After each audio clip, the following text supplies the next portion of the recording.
normally a lock forward or second row playing in the front row. So that could be a bit ordinary for them come late in each half.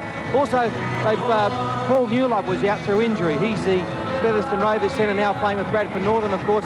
He's out with an injury, so instead of finding a centre, they went for a winger come centre and Allan Hunte. I think this could be a worry for them in the game, Pete. I think Australia will send a lot of their play through the centres because Hunte, if there's a very hard position on the field to play defensively, it is the centre. You've got to be very wary at all times to be in the right spot. They might find Hunte out, so I think that's a risk for them. The fact that they've chosen Chris Joynt, who's normally a second row with the St Helens club, in the front row probably goes to show that they're looking for some mobility to match the Australians. They are looking for mobility, no doubt about that. And they must talk. Their back row is sensational. It's a great back row with Denis and the likes of those. I thought Bobby Goulding deserved to get a run on the side. Shaun Edwards is their captain and halfback. I thought they might have played him at 5'8" because Bobby Goulding over here has been the form halfback. So disappointment for him. Well, talking of halfbacks, Allan Langer is in the starting lineup. Ricky Stewart in the number 14 jersey. And, of course, Wendell Saylor plays his first test. A big occasion for both of those players. That's right, Allan Langer, of course. I thought that on the tour, when you at the end of the season, you would have thought Ricky Stewart was the number 1 halfback. But over here, Allan's played slightly the better.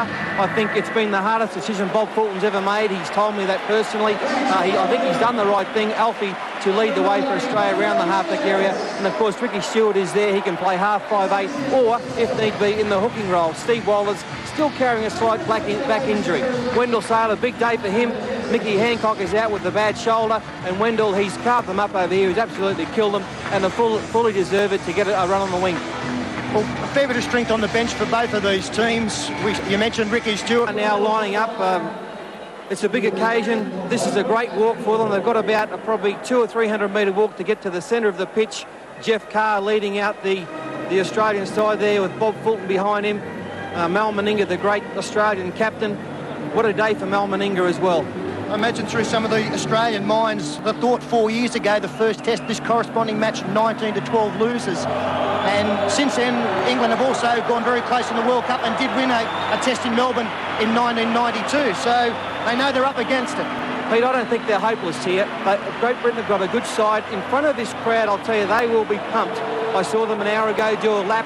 They are waving to the crowd. They're really pumped up for this one.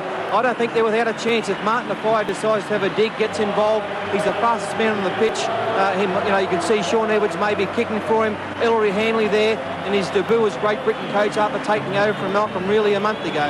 So it's just going to be a fantastic game of rugby league. Well, we see Shaun Edwards leading out the Great Britain side. Very important that his kicking game is strong. The kicking 4 years ago here, all 3 tries were scored from kicks. I think the short chip kick will be very important, and Edwards will lead the way there. There's Mal Meninga leading out the Australians. And as the two sides take the field, let's now go to Ray Warren. Well, thank you, Peter. And a magnificent sight, as you've seen via the BBC pictures. And thousands of rugby league fans, particularly from the north of England, have come down to see a magic moment in sport, a magic moment in rugby league, and it has already commenced with the great Cliff Richard. I was only thinking to myself, I'm talking about greatness, Mal Meninga, a brief picture of him. We'll talk about him, of course, during the day. But, rugby league entertainment from Tina Turner to Olivia Newton-John to Cliff Richard. Don't tell me this game is going backwards. Just amazing promotions happening now on both sides of the world. Land of hope and glory echoes around Wembley Stadium. Itself a stadium of greatness, the stadium of the Twin Towers, as they refer to it. And just a little bit of moisture falling as the players made that historic walk. A walk that has been made by both Peter Sterling and Paul Vorton. And a walk that has been made by the great Alex Murphy on numerous occasions, and he will join us in our commentary today.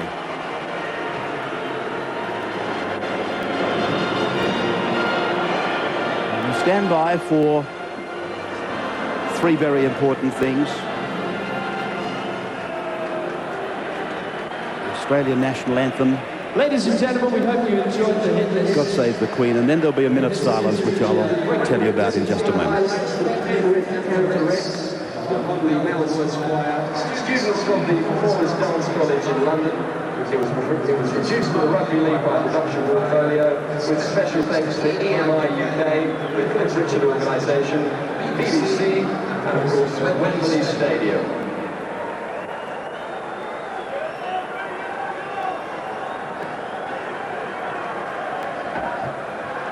Teams for today's first John Smith test will now be presented to the chief guest, the Right Honourable Ian Sproat. Of both teams to the dignitaries is taking place now. I might point out that the noise at Wembley is quite deafening. We're broadcasting from an open position almost in amongst the crowd, and it makes for hearing very difficult. But I mentioned earlier a man that has made that famous walk along with Peter Sterling and Paul Vaughton, quite a few years before them, of course, joins us today. It's our great pleasure to welcome to the 9 coverage, Alex Murphy. Hello, Ray. Nice to hear from you again. What a magnificent occasion. And this is what Wembley's all about. The atmosphere, the community singing, and also the ceremony which takes place. It's absolutely deafening down here. But some of these lads are going to go out there today and really enjoy the game. Some is going to love it, and some is going to definitely hate it. Yes, Alex Murphy will be welcomed to our coverage with his sideline comments. This is the 109th test between Australia and Great Britain, and quite incredibly, they've won 52 tests apiece. There has been 4 drawn tests. That, of course, indicates the closeness of the combat between the Kangaroos and the Lions. Australia, of course, in the ascendancy at the moment. They've held the Ashes for 21 years. They took them back in 1973 when their coach Bob Fulton was a part of it. And, of course, they've held them ever since.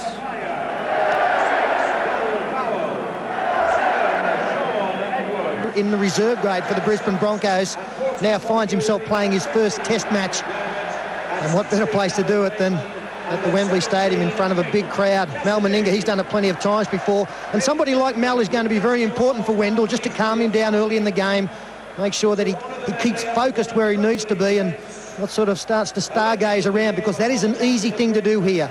Very easy to get caught up in the emotion and the atmosphere. For 1 minute silence, thank you. Now, this is the silence for Gus Risman. He died this week at the age of 83, and he represented Great Britain between 1932 and 1946.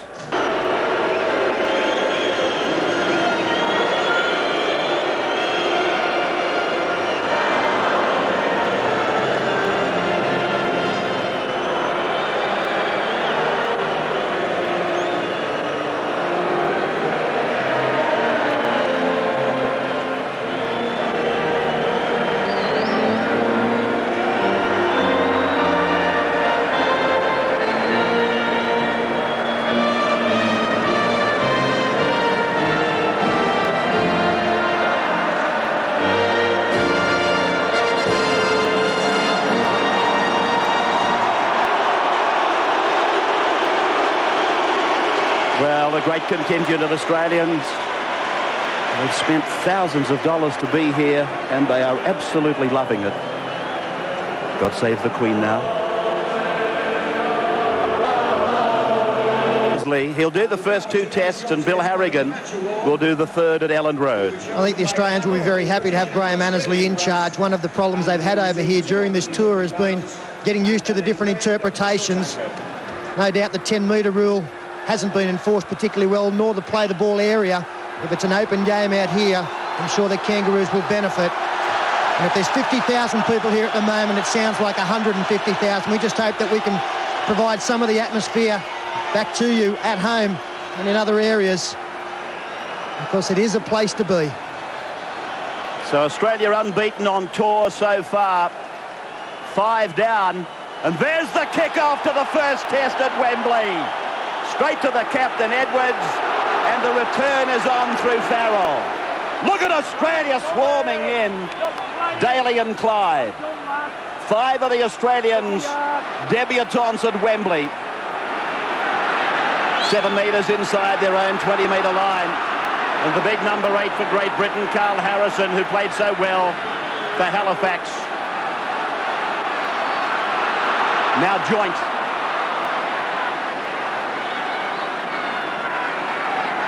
Harrison again. Harragon standing back as Roberts made that big tackle. And Edwards now, the theme of their success at Wembley has been to get their game based on a very good kicking game. And if Great Britain are to upset Australia, it will come from that. Ettingshausen now. 5 tries on the tour so far. Walters serves it up, and Clyde, who got smashed here in the World Cup in 1992.